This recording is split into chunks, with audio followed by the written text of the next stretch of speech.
Pinangunahan din ni Pangulong Marcos Jr. ang gift-giving program sa Manila Boys Town sa lungsod ng Marikina. Samantala, ikinabahala naman ng punong ehekutibo ang ulat na may presensya ng Russian attack submarine sa West Philippine Sea. Si Clazel Pardilla ng PTV sa Balitang Pambansa.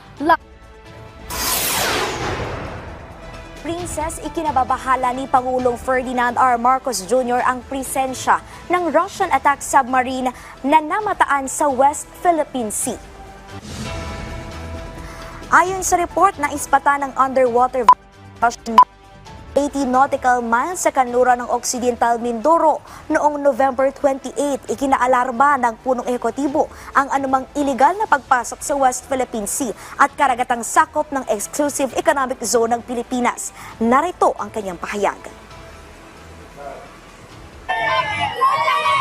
Sir, may Russian shutdown na nakita sa West Philippine Sea. Yes. Sir, your comments that the Russian submarine has entered our We'll let the military discuss it with you, but I don't think it's a subject that we Sir, how concerning let's wish Merry Christmas to all of these people. But sir, how concerning is that na merong Russian All of submarine? that's very concerning. Any intrusion into the West Philippine Sea of our EEZ or of our baselines is very worrisome.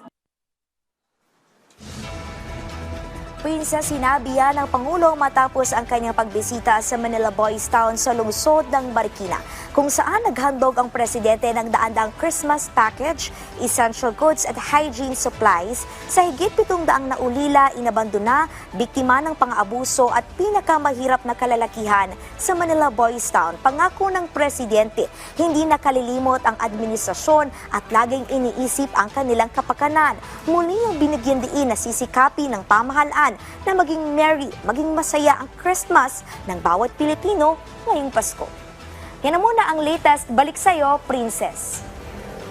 Maraming salamat, Clazel Pardilla.